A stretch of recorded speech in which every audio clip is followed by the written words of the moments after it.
is yours. Pangapapa natin ang ating Lord. Come on! Welcome you, Holy Spirit! Welcome you, Lord! Praise the Lord! Praise God and His glory!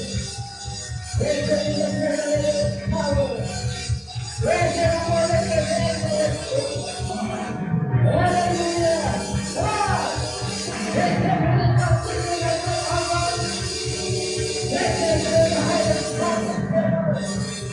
Oh, hallelujah!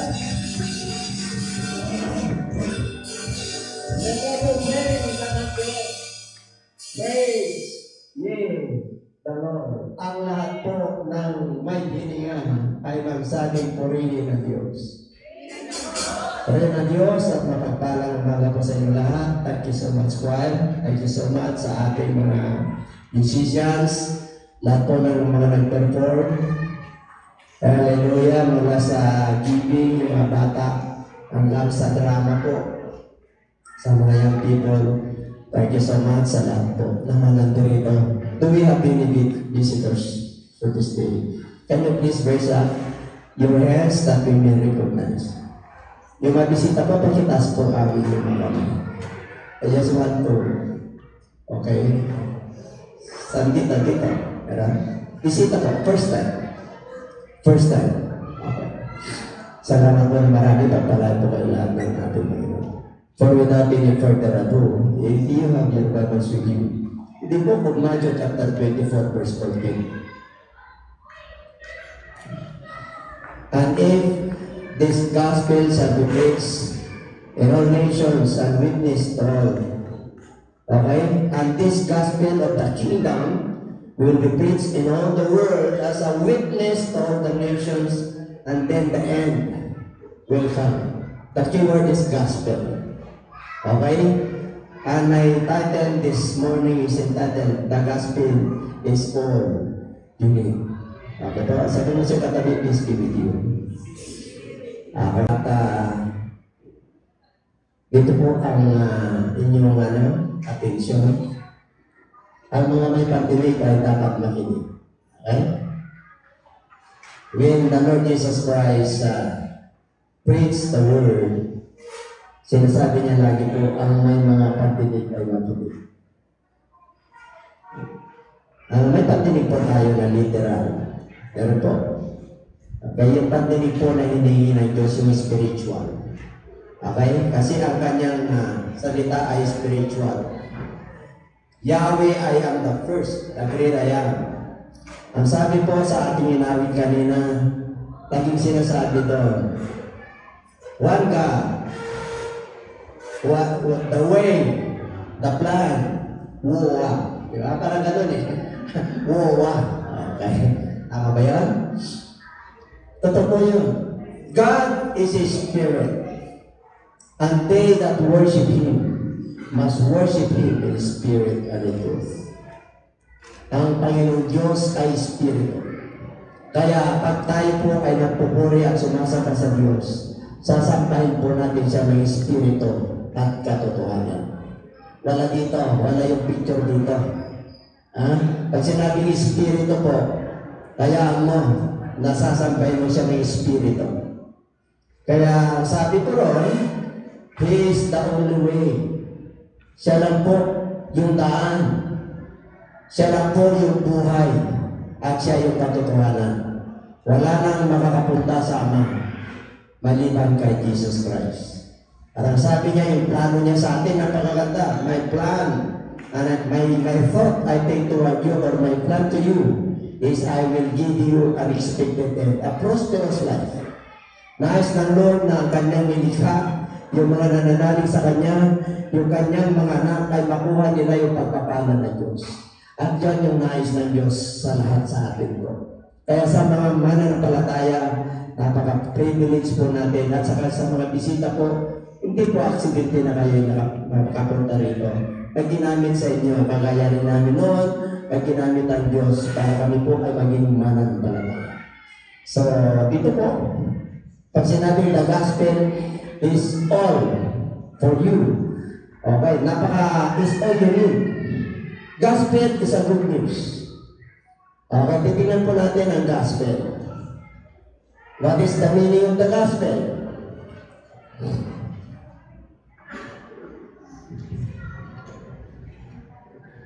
Gospel is a good news. Gospel is a good tidings. Gospel is Godspeed. Okay? Mabuting balita. Ang mabuting balita ay Diyos. Okay? Pag sinabing good, Diyos po yan. Pag sinabing mabait, sa tao po yan. There is only one God, that is God. Ang tao po ay mabait. Hindi mangkinin yung kabutihan ng Diyos dahil isa lang ang mabuti. Okay? Nandiyan pa ba kayo? Kaya, pag sinabing good news, the gospel, may makukuha po tayo dyan. Kasi sa Diyos galing po yan. Kaya dito po, for the layman's term, mabuting balita, Godspeed. Kaya kung makikita niyo po, Godspeed, good news. Yung ating mga dyaryo po, ano po yan? 80% or 50% ang tama, at 50% yung tama-tama lang. Okay? Baka, okay, the true gospel is the power of God for everyone who believes, sa mga naniniwala. Kapangyarihan po ito ng Diyos.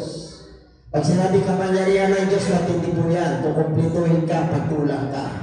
Sa bawat naniniwala sa Kanya. Ang ibig po sabihin, ang kaligtasan na ating natamo ay hindi dahil sa may galing ka, kilala ka, mayaman ka. Kaya kaligtasan na ating natamo ay biyaya. Grace of God. Ito po ay kaloob sa pamagitan ng pananampalataya, the gift of faith. Kaya those who saved by the power of God will always show the evidence of the salvation by a changed life. Kaya kailangan may pagbabago po. Pag sinabing the power of God, nagbago po tayo. Ang dati po, may mga ginagawa po tayong kasalanan sa harapan ng Lord sa pamagitan po ng kapangyarihan. Kapangyarihan ng Kanyang salita. The plan of salvation. Mababago po tayo, yung perception natin, yung pananaw po natin na dati. Ang sabi po ng 2 Corinthians, if any man be in Christ, he is a new creation. All things are passed away, and behold, all things are become new. Kaya pag kay Lord ka na, all things are become new. Ganun kapangyarihan ang gospel. Okay? Ganun kapangyarihan ayon kay John MacArthur. Para meron tayo. Pero sa Webster at Layman's Way yun, nasabi ko na po. Okay? Ang sabi po riyan, number 2. What is the gospel? There are gospel books. Pag makikita po natin ang Bible po natin po, the book of Matthew, the book of St. Matthew, the book of St. Mark, the book of St. Luke, and the book of St. John. Okay? Sila po yung mga santo na wala na po. Okay? Kaya dito po, pag sinabing gospel books, diyan po nakikita yung genealogy. Yung pinanggalingan ng ating Panginoon, yung kanyang lahi. At diyan mo mababasa yung kanyang buhay, kapanganakan ng ating Panginoon. Nasusulat po. Yung kapanganakan niya, hindi lang basta pinanganak. Ito po ay nahula. Sa Old Testament po yan, nahula po. Kaya dito po, pag nahula, ibig po sabihin, mayroong gagampanan, fulfillment. Kaya sa New Testament, ang fulfillment po ng Old Testament. Kaya dyan mo mababasa yung kanyang ministry, nung 30 years old na po siya. Dyan yung mababasa yung nabaptize po siya, nagpagaling na po siya, at tinawag niya yung kanyang mga alagad. At dito natin mababasa yung kanyang death, yung kanyang burial, at yung kanyang resurrection. At hanggang ngayon, buhay ang ating Panginoon. Hindi po natapos yun. Book of Acts, Book of Romans, Hallelujah, Book of Galatians, Ephesians, Colossians, and so forth. 27 books po yan.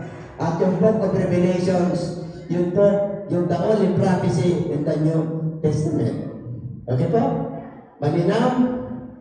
Palapag po natin ang ating Panginoon. Okay, next. What is the gospel? Ito po ay tinig ko muna po. Naririnig na po natin. Kailangan, ano ka na yung sinabi ng akin? Yahweh, Adonai, Rapa is the healer, Shaddai is the Almighty, Adonai is the Creator, the Elohim will manifest. Will manifest.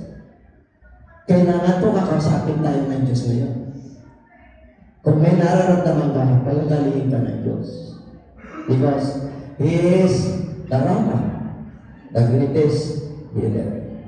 Kung may pangangailangan ka, ipoprovide ng Lord. Amen? Kasi po, He is the Jehovah Jireh. Okay? Kaya ano man ang pangangailangan mo, relationship, siya yung shalom. Siya yung kapayapaan. Kasi siya lang yung nag-isang Diyos na magkukumpleto sa ating buhay. Ang kailangan mo yung gospel. Kailangan mangusap sa iyo ang Diyos na umagang ito. Para alis tayo na nagagalak, na may pag-asa, na punong-puno ng pag-ibig ng Diyos na ating mararamdaman sa ating mga puso. Nakakaintindihan po tayo mga bisita?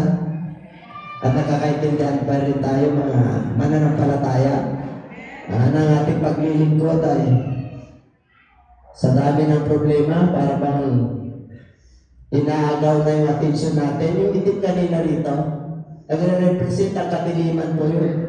Yung puti po ron, nagre-represent ng liwanag. Dalawa lang po yan, liwanag at dilim. Nandito na sa liwanag, inaagaw pa ng atensyon sa mundo ito, may bisyo. Amen po, halos magpapakamatay na. Yun po yung interpretation ng drama. At real talk po yun. Ganun po ang nangyayari. Kaya minsan, hindi natin alam bakit nung ako naging mananampalataya, dumami ang problema ko. Dadami talaga. Alam niyo kung bakit? Para ma-identify nyo yung liwanag. Para magtiwala kayo sa ating Panginoon. Kahit na tayo po ay dumarating sa bagyo. Yung mga bagyo, yung mga suliranin, yung mga tiisin sa buhay, nandyan ang ating Panginoon na hindi nagbabago. Kasi nilikha niya po tayo.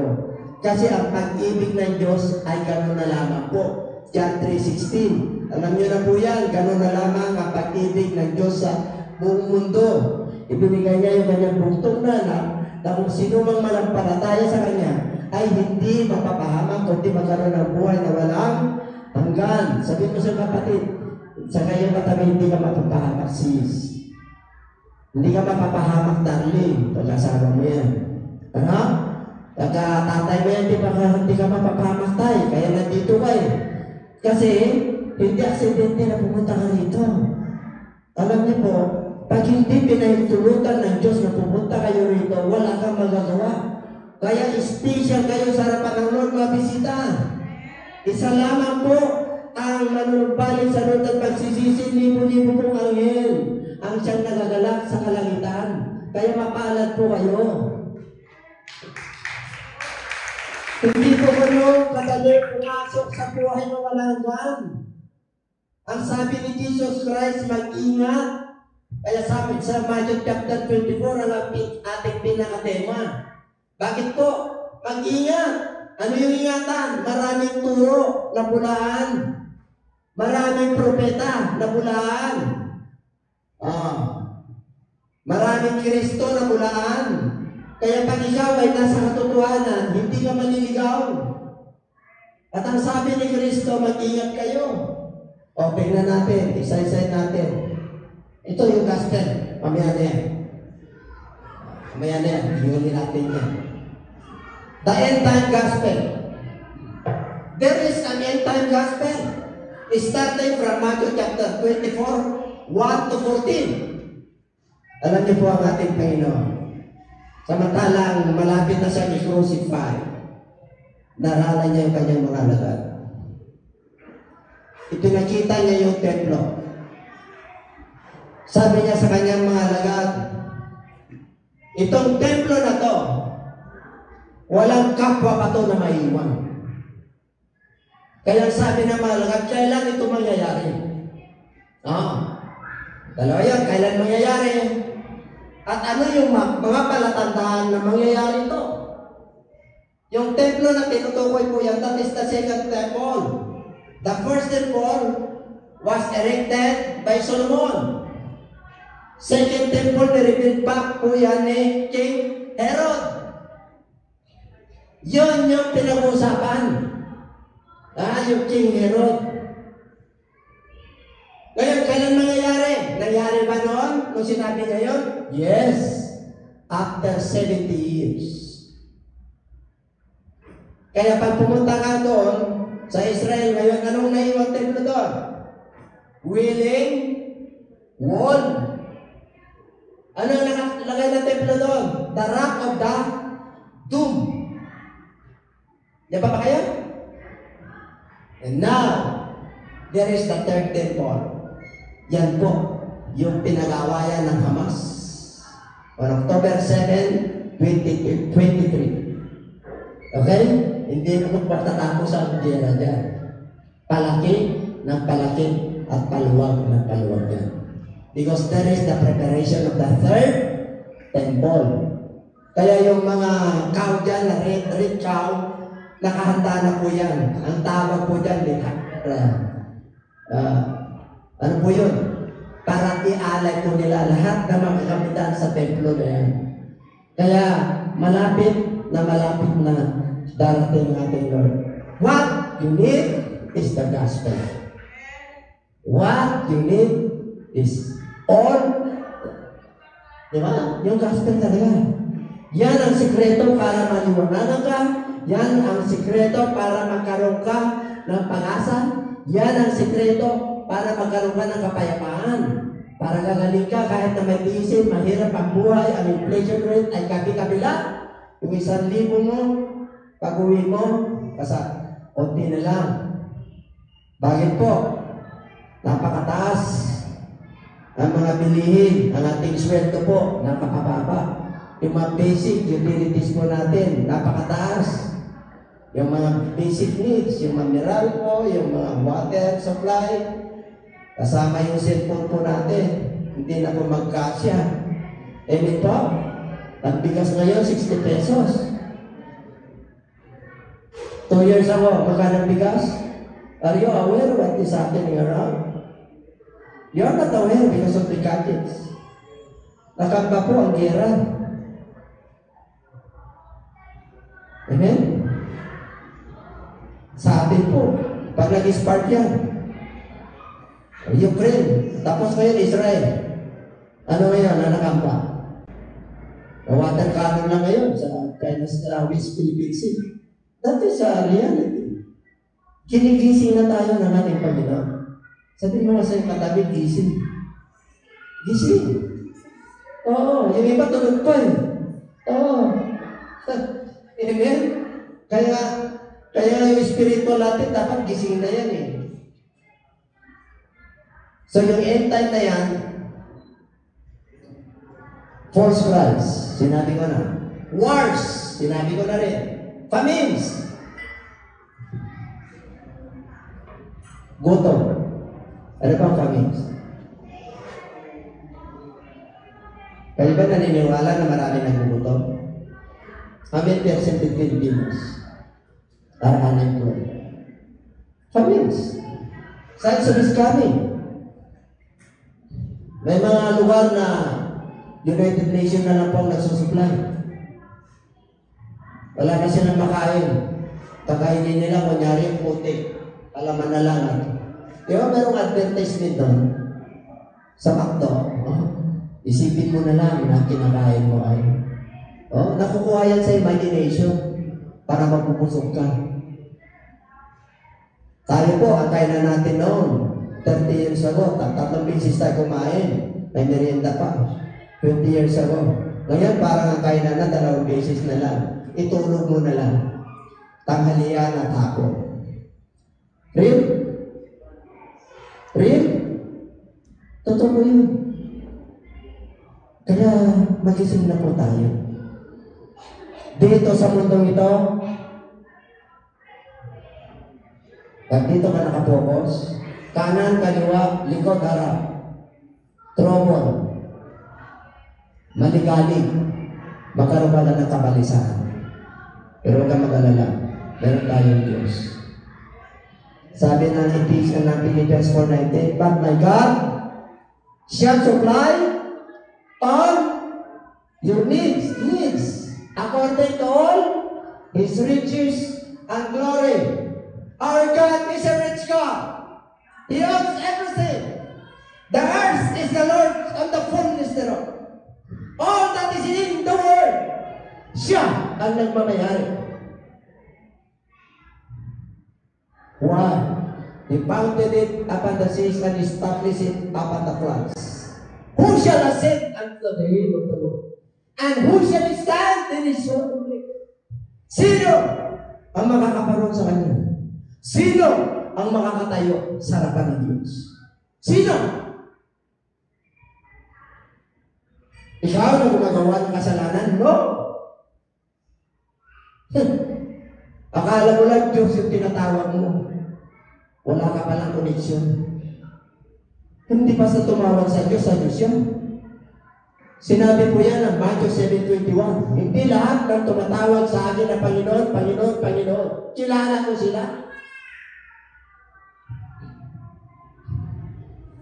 Anong sabi ng mga tao? Panginoon, ginamit namin ang iyong pangalan, Jesus Christ. Panginoon, nangaral kami. Nagkaroon ng milagro. Perform signs, wonders, and miracles. Nagkaroon ng mga himala. But the Lord said, I never knew you. I never knew you. I don't have any connection to you. Ginagamit nyo lang yung pangalan ko. Pero hindi kayo sumusunod sa aking kalooban. Hindi kayo nakikinig ng aking salita. Paano kita kilala? Alam niyo ba kayo salita ng Diyos? Hindi niyo ba alam na tayo po ay hatulan ng Diyos sa pamagitan ng kanyang salita? Tapos ang lakas ng loob natin, hallelujah! Purihin ang Diyos! Tapos kung magawa ka ng kasalanan, hindi ka kilala ng Diyos. Masakit. Pero sinabi ng Bible niya, dapat sapagat ang Diyos natin ay banal. That's why the Bible tells us and teaches us. Ano ang sinasabi ng Bible? Be holy, because your Father in heaven is holy. Be perfect, because your Father in heaven is perfect. There is only one holy, that is God. Pero pag ikaw ay anak ng Diyos habang sumusunod ka sa ating Panginoon, that is the process of holiness. Habang sumusunod ka sa ating Diyos, nagiging banal ka sa harapan ng Diyos. Bagamat yung ibang kapitbahay mo lang once mo mahal mo sa buhay, kilala ka, markado ka, na ikaw ay makasalanan. Pero binago ka ng Diyos. Ikaw lang ang nakakalam dahil may koneksyon ka sa Diyos. And everybody say it. Kaya sabi ng Lord, yan yung mga signs. Maraming Kristo. Wars. Ngayon, sa panahon po natin ngayon. Dito sa Mindanao. Kung hindi nag-iingat yan, yung nagarang administration, ISIS, puno na po yan. Magaling lang yung nagdang presidente. Nag-martial po doon. Grabe po yung nangyari sa Marawi. International ISIS po yun. Ang mga pumasok po ron. Hindi po Pilipino yun. Ha? Isip pa ba tayo? Sa panahon, tatanong po ngayon, gutom. Maawa ka. Kahit na magbigay ka, kulang pa rin eh. Ganun po ang kahirapan ngayon. Laganap po, ano pa? Earthquakes. Yan ang pagbabalik ng Lord. Bakit may earthquake? Para tayo po ay tumawag sa Kanya. Ha? Hindi mo kaya yan, nature po yan, kalikasan. Ano pa? Betrayal and hate one another. O ngayon, walang ano ngayon, magulang, kapatid. Pag nagalit yan at nagkaroon ng emotional stress yan, lahat sasabihin sa iyo. Pag wala ka sa roon, di mo mapapatawa dyan. Pero pag nasa roon ka, na kaya mong patawarin? Yes. Nasa Lord's Prayer yan. Forgive them. That you have sinned against you. Diba? Kaya dito po, ang dami. False prophet may arise.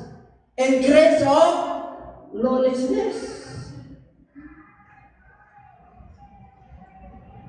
Ano yung increase of lawlessness? Kawalang batas. Kahit nakitang-kita na yung krimen at corruption, baliwala. Streamline, walang media na yun, di ba?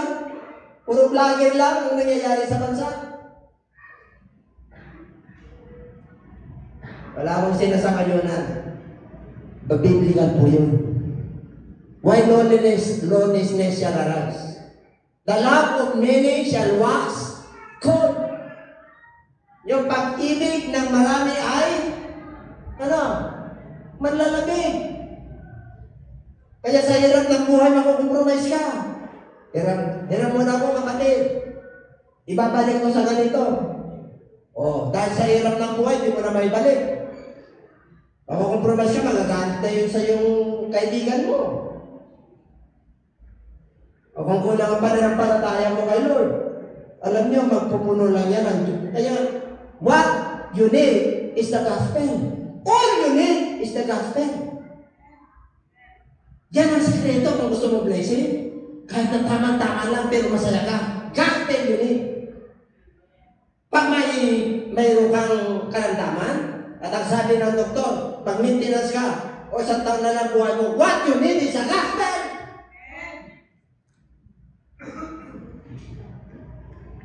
Kahirapan, wala yan. Kahit nakaupo mo, okra, talong ang darating sa iyo. Halos 3 times a week, magpapasalamat ka sa Diyos. Dahil yung direksyon na tumarating sa iyo, mapapatali ang buhay mo. Diba? Kahit ganyan tingin ko sa akin. Bawal ang lechon sa akin. Pero dahan-dahan na. Ano na ang bawal? Sobrang alak, sobrang kolesterol, sobrang sugar. Pag namintin niyo po yan, abay ang tindi mo. Normal ka. Yun lang naman eh. Huwag mong masakin ang templo ng Diyos. Did you not know that your body is a temple of the living God? Glorify God in your body. Siya po ang nagtiis. He was crucified at the court, the false accusation. Tinanggap na lahat ng mundo. Tinurahan siya, pinagpo siya, tinarakan siya sa tagiliran, lumabas ang dugo at tubig. Ginampanan ng Lord yun para makumplito tayo ang ating pagkatao sa kapatid Diyos.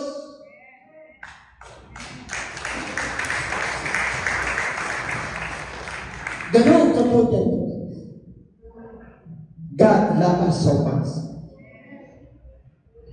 He suffered at the cross and He uttered His last breath. It is finished. Open, crucified, open mo. Para lahat ng lahi, lahat ng tao, lahat ng bansa, all tongues, races, welcome. That's why the Bible tells us, come unto me, all ye that labor and are heavy laden, and I will give you rest. Take my yoke upon me and learn from you, that my yoke is easy and my burden is light. May karamdaman ka, lalapit ka sa Kanya. Nahihirapan ka sa buhay. Dahil relationship kayo, mas misunderstanding kayo ng pamilya, ng asawa, ng mga anak, sa job, sa work. Oh, come! All! Walang pinipili at walang itinatag ang Diyos. Tinapos niya na po sa cross. The gospel is already completed at the cross. What you need to do is come before Him with humbleness. Amen?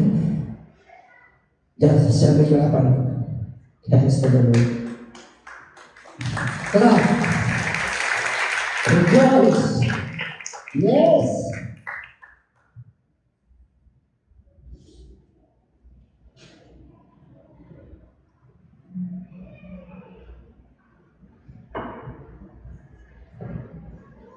Meron pa? Application na pala tayo. Okay. The gospel. The gospel is in 1 Corinthians 15:1-4. Moreover, my brethren, this is the gospel I preach to you. That's why our title is Gospel. 10-year church anniversary. Isang dekada na po ang San Carlos, pero hindi ay isang dekada pa na palataya niya. 2 dekada na po, Pastor Alex, di po ba? I remember, 1999. I went to your house. Hallelujah, you are already delivered. Nakasama po tayo, I know, this family. We started the same. Pagpupunta po ako ron, alam na nila, bahala na kayo sa kalaman. Mga hayot ang mag-asawa na ito. Walang pamasahe, hindi lalatan. We started the same. But thank God that because of the grace of God, tinasinso na kami ng Lord. Hindi dahil magaling kami at madiskarte kami sa buhay. Hindi po. Dahil nagpagamit po kami at sumunod kami sa Diyos. Amen po? Sumunod ka na. Ang Diyos ay mangungusap sa iyo. God will manifest Himself to you. Personal. From Logos to Rema. Ibig sabihin, from His instruction to the Word of God, He will deal you personally with the Lord. That is Rema. Amen? Kaya dapat kinakausap na kayo ng Lord dito. Because of the gospel, napakabuti ang Lord. Oh, God is so good. I love you, Lord, all the days of my life. All my days. Huh? Ang ganda yung ating inawit. Huh? All my life you have been faithful. In spite of my unfaithfulness, you are always faithful. All my life you are so good. You are so good, Lord. And it's every tick-tock of the clock and the beat of my heart. Ikaw ang umahawak ng ating puso. Ilan taon ako kayo yan? Kayo magkakala. When I am golden age boy, golden age ako ng 50, I ask them, ako laging sumasakit yung dibdib ko. Meron ba akong problema sa heart problem? Sabi niya, hindi, Papa. Dahil 50 years old na kayo, napapagod na rin yung puso mo. Kaya pagka ikaw ay 12 years old, 24, hindi ka pa nag-asawa, medyo may pain, pagka sumobra ka sa gadget, pagka napapagod na over, na yung isip mo at saka yung body clock ng katawan mo. Hindi na normal. Ang tulog na natin ngayon, alas 2, di po ba? Ha? Ano normal na tulog? Para to function all our organs. Kapag dito na sayang sa doctors, what? 10 o'clock? In the evening. Ano tulog na kayo niyo? Tingnan niyo. Magiging normal po kayo. Tapos samahan niyo ng pananampalataya. Tapos sabi mo yung samahan niyo yung ng doktor sa iyo. Oh, gagaling ka. Amen. Pero kung sasabihin sa'yo na doktor, senior citizen ka na, normal ka. Punta ka na ng palaboratory ka, normal ka. Amen? Grabe yun. Sino ang senior citizen dito na normal? Di ba kadalasan sa atin na senior, abnormal? The level, may BP na tayo, may problema na tayo, magiging sa magtulog, magiging sa digestive system, magiging sa mga buto. Hindi na tayo makatayo ng 2 hours. Ako nga, tagal ako nang nangangarap. Masarales. Yung nagpiprit sa ko rito, ito problema ko. Problema ko po yan. For how many years since I am a child? Problema ko po yan. Pero bakit ako? Normal lang ako. Amen? Bata pa naman po ako. Bahala na kayo magulang ng edad ko. Okay? Moreover, my brethren, I declare what I declared Paul to the church of Corinthians. I declare to you the gospel which I preach to you, which also when you receive, and in which you stand. Eh sabi niya, oh mga kapatid, ito ang sinasabi ko sa inyo, itong mabuting balita na to, ito ang pinangalan ko sa inyo, ito yung tinanggap ko, at dito ako nananahan. Dito ako tumatayo. By which also you are saved. Kayo mga mananampalataya, kayo naligtas na kayo. Kayo mga bisita, makinig kayo. Eh sabi niya, kung by which also you are saved, if you hold fast that word which I preach to you, unless you believe. Okay? Kaya pag may nangangaral ng salita ng Diyos, pag sinabing salita ng Diyos, makinig ka na. Hindi po salita ng presidente ito. Hindi po salita ng prime minister ito. Hindi po salita ng tao ito. Did you not know that the word of God said that from heaven? Ang salita ng Diyos ay nanggaling sa langit.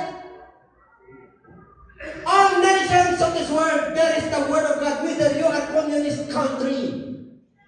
Kahit bawal ang salita ng Diyos, there is an angel who preach the word of God, nagdadala ng mabuting balita sa lahat ng bansa at dinadala roon ang kanyang salita. There is an instruction. Every nation. Saka na tayo sa Pilipinas. Dahil sa katalahin ko. Amen? Sa ibang bansa, parang yan. Sa ibang bansa, limitado yan, lalo sa Middle East. Medyo nga, nagkaroon na po sila ng ano yan. Kaya yung gospel na yan, magpaalam tayo. Ano yung gospel? That Jesus. Pakibasa natin. Pakibasa natin.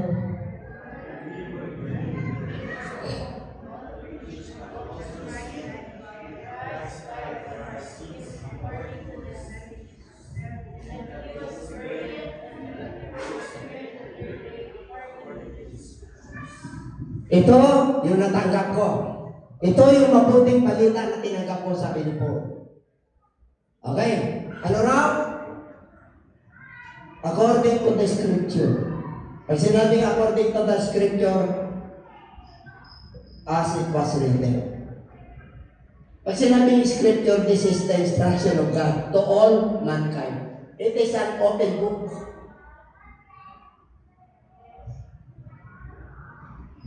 Kung gusto mo ng blessing, kung gusto mo ng kagalingan, kung gusto mo ng kapayapaan sa pamilya mo, sa boss mo, sa asawa mo, sa mga anak mo, sa mga relatives mo. Apat mo yan, nakasalig yan. Gawa ng demonyo, gawa ng mundong ito, gawa ng sarili mo yung laman mo, at gawa ng Diyos. Kaya pagdadaanan po natin tatlo bago ka makadaan sa tamang daan, the righteousness of God. Ano yung daan ng Diyos? Sinabi niya, ayaw daw eh. Ayaw dalan. Pag sinabing lang na tinutukoy, buhay ka na rito sa mundo ito, may buhay ka pa na wala ka. Yan yung tunay na buhay. Hindi yung buhay ka rito, mananaginip ka, kinukuha ka na ng kaaway, paalala ng Diyos sa iyo yan. Tanggapin mo na siya, malapit ka na. Amen? Pag nagsidintan ka na disgrasya at pinuhay ka ng Diyos, paalala ng Diyos yan. Pag ikaw ay nakasurvive sa iyong sakit, paalala ng Diyos yan. Amen po? Dinugtungan ang buhay mo. Kaya mga bisita, lahat po tayo naka-experience po niyan. Ako na-experience ko, kayo na. Sinabi ng Bible yan sa 1 Peter, lahat ay nakaranasan na lahat yan. Yung nararanasan po natin ng buong iglesia. Kaya kung anong nararanasan nyo, nararanasan din namin. Walang pagkakaiba. Kung nawawala kayo ng pera, nawawalan din kami. Kung tama-tama lang din. What you need is the gospel. Those are the true riches. Ang tunay na kayamanan ay yung mabuting balita na dala-dala ni Kristo. Nandun ang kapayapaan, nandun yung kagalingan, nandun yung kagalakan, nandun yung pagkilig. The fruit of the Holy Spirit, love, joy, peace, temperance, long-suffering, perseverance, meekness. Go! Hallelujah! The gift of the Holy Spirit, nakapanood po dyan. Miracles, healing, signs and wonders. Gusto niyo malaman kung sino ang tunay na mananampalataya? You want? Mark chapter 15, verse 15 up to 16. Tagalogin mo na. Ito ang mga palatandaan ng mga nananalig kay Kristo. Ulitin ko. Ito yung mga palatandaan ang mga nananalig kay Kristo. English! Para yung mga viewers ko natin. And this sign shall follow them that believe. Number 1. In my name, they shall cast out demons. Nakakasama ba kayo ng demonyo? Ay, may palatandaan ka. Nakasama mo si Kristo. They speak in tongues. Nag-speak in tongues ba kayo? Sister natin nag-speak in tongues. Ha? Palatandaan nyo. 4 po yun. Gusto nyo pang malaman? Na kung si Kristo nasa iyo?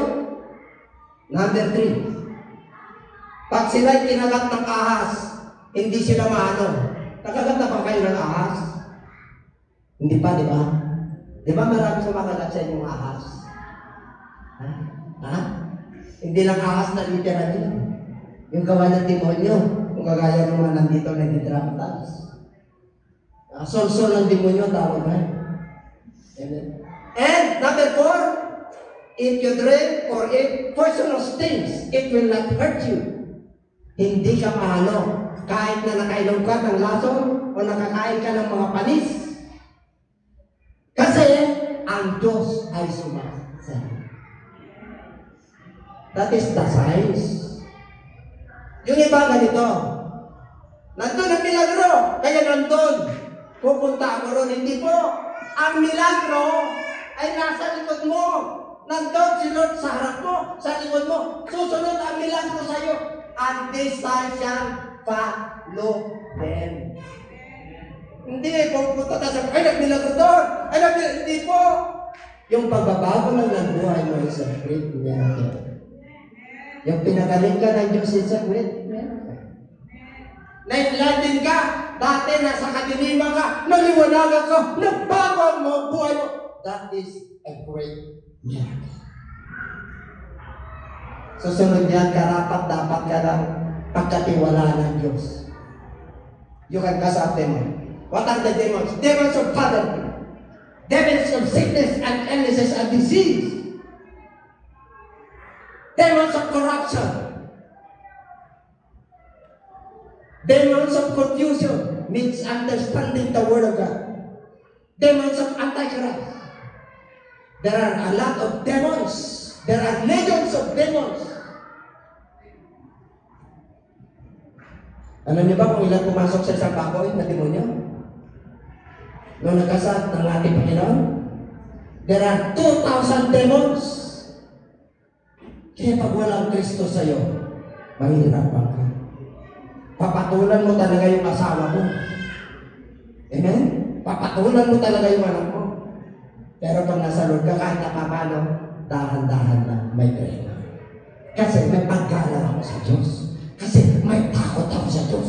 Pag nagkakasala ko, may paalala ang Diyos. May preacher, may Word of God, may Holy Spirit, may Man of God to remind me para hindi ako mapapahal. Amen? So, 3 po yun. Christ died, Christ buried, Christ resurrected. Okay, that is the gospel. Okay, application of the gospel. Oh, application na tayo. Sabi mo sa katabi, tapos na. I-apply na lang natin. I-apply na lang natin. Bisita, application na po. Dito marami na nag-apply dyan, kaya masasaya yan. Aha, kaya may kagalakan. Kaya may connection na. Sino wala connection dito sa Wi-Fi? Diba, makasar-nasar ka pagka yung Wi-Fi mo nagkakaroon ng problema. Wala na. Okay. Pero ngayon, may connection ka na sa Lord. Matindi ka. Sabi mo siya katabi, matindi ka. Yung iba na hiya pa. Kaya, magkakaroon ka ng connection ngayon. Huwag kang magdingi-dingi ka. Amen? Dahil baka mamaya, hindi lang natin alam. Ha? Hindi natin alam ang buhay. Application. What are the applications? Number 1. Death. Yung sinabi kanina, the death of Christ. Bakit namatay si Kristo? Ano ang application sa atin? Ano gagawin mo pag namatay si Kristo? Hindi, namatay lang. Ngayon, Holy Week, magpakabanal ako. Banal ako ng Webes, banal ako ng Friday. Tapos balik ulit ng Saturday. Kasi resurrection. Amen? Kaya may Holy Thursday tayo, Holy Friday. Death represents repentance. Lahat ba ng tao nagsisisi? Lahat ng tao nagsisisi? Opo. Pag nagawa ka, kahit na ikaw ay mamamatay ka, martirin ka, magsisisi ka. Amen? Ang pagsisisi po na hiningi ng Lord ay yung genuine repentance. Genuine. Ang ibig sabihin, bukod ng babalikan muli. Yan yung kamatayan ni Kristo. Kaya namatay siya para sa atin. Pag nagsisi ka, ngayong umaga, huwag kang babalik muli. Kagaya si Mary Magdalene, sabi ko, sin no more. Go and sin no more. Kahit yung pinalaya niya, yung mga demon possessed, go and sin no more. Umayo ka sa tahanan mo. At huwag ka na makasala muli. So number 1, death. Pag nagsisi tayo. Amen, nagsisi kanina yung di ba? Nagsisi po sa drama. Pangalawa, ito yung gospel. Siya po ay inilibing. Inilibing. Tayo buhay pa, di ba? Ililibing po tayo sa pamagitan ng bautismo. Lahat ay nagkasala. All have sinned and come short of the glory of God. Wala lang naman dito. Lahat tayo nagkasala. Ang ninuno natin ay nagkasala. Yung unang Adam nagkasala, si Adam. But the second Adam, yun si Jesus Christ. Yun yung tinanggap mo, magsisisi ka at magpabautismo ka sa pangalan ni Jesus. Acts 2:38, 2:38 yan. Para yung bautismo po, larawan ng dugo ni Kristo. Para patatawarin po tayo. Hindi po ibig sabihin na pag nagpabautismo kayo, ay dito na kayo. Nagligtas sa inyo ay yung inatinang mong church. Ang nagligtas sa atin si Jesus Christ, ginamit lang yung church na to. Yun yung daan para makapunta kayo sa plano ng Diyos. There is a plan of salvation. May pattern po yan.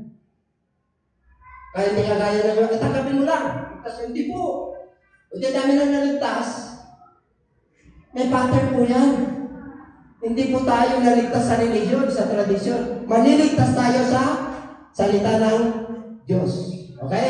Kaya mapabaptize na po kayo para yung kasalanan ay mawala. Biro mo yung mga kapatid. Lahat na nagkasala, kasalanan ni Adan at saka ni Eva, nasa atin. At saka yung sarili mong kasalanan mula nung nagkalong ka ng muwa, papatawarin ng Diyos. Sinong may gusto nun? Taso kamay. Grabe, pag naramdaman niyo po yun, hanggang parang nasa cloud nine ka. Ano ba yung cloud nine? Hindi ko alam din yun. Sa papagenda ko, siguro nandun ka sa spiritual rin naman. At number 3.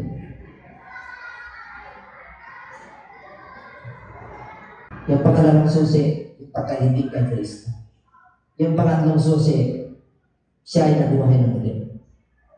ibig sabihin, pag ikaw ay tapos na po yun, ha? Ikaw ay nilibing, pag ahon mo na ganyan, you are a new creation. Pinatawad ka naman, Lord. You are now a champion of God. God gives you the right to become the sons of God. John chapter 1 verse 12. Pero mo na kaya ng Diyos. Grabe, ano? Sino may gusto nun? Siyempre na tayo. Sino gusto ng langit? Siyempre na tayo. Amen po? Ngayon, ito na. Tapos na po yung application, resurrection. Repentance, death, burial, ibig sabihin magpapaptize ka. Resurrection, ibig sabihin, Holy Ghost. Holy Spirit baptism. There are two kinds of baptism. Water baptism, Holy Presence, the visiting minister who will baptize you. And the second baptism, the baptizer of the Holy Spirit is the Lord Jesus Christ. Para ma-maintain mo yung holiness. Para makalaban ka sa mundo nito. Kaya kahit na dumarating, thank you, Lord. In everything, give thanks, for this is the will of God. Hindi ka na marunong magpasalamat pagka marami. Hindi ka na marunong magpasalamat pag kaya ka. Marunong ka rin magpasalamat pag dumadaan ka sa pagsubok. Dahil bibigyan ka ng solusyon ng ating Panginoon. Okay? Palakpakan po natin ang ating Panginoon. Yes! Holy Spirit! Holy Lord! Hallelujah! Biro mo, Espiritu ng Diyos sumasayo? Who can be against you if God is with you? Nakedness, parents, wars, gutom, no one can take away from the love of God. And everybody shall praise the Lord. Blessed be the name of the Lord. Shall we understand, please? Hallelujah. Did you feel the presence of the Lord? Did you feel the power of God? God! Rise up! Tayo po natin tumayo. Come on, church of God. Deliver to the Lord. Hallelujah. Oh, you will heal by faith. You are healed right now. You are the Jehovah Rapha, Lord. You are the Jehovah Jireh, Lord. You are our provider, Lord. By your stripes we are healed. Oh, hallelujah. In this world, there is tribulation, but be of good cheer. I overcome the world. My peace I give to you. My own peace I give it to you. It is not the world that gives, it is the peace of God. Because He is the Prince of Peace. Warakia, rakuwa. That's what I didn't have to do. Come on, just feel the presence of the Lord. Just feel the power of God. Oh God, you are my God. You are my Lord. All visitors, come forward. We are going to pray for you. The prayer of faith. Hallelujah, hallelujah. Glory. Oh God. Blessed be the name. Come on, all visitors. Oh, glory. Yes, the glory and the honor is yours, oh God.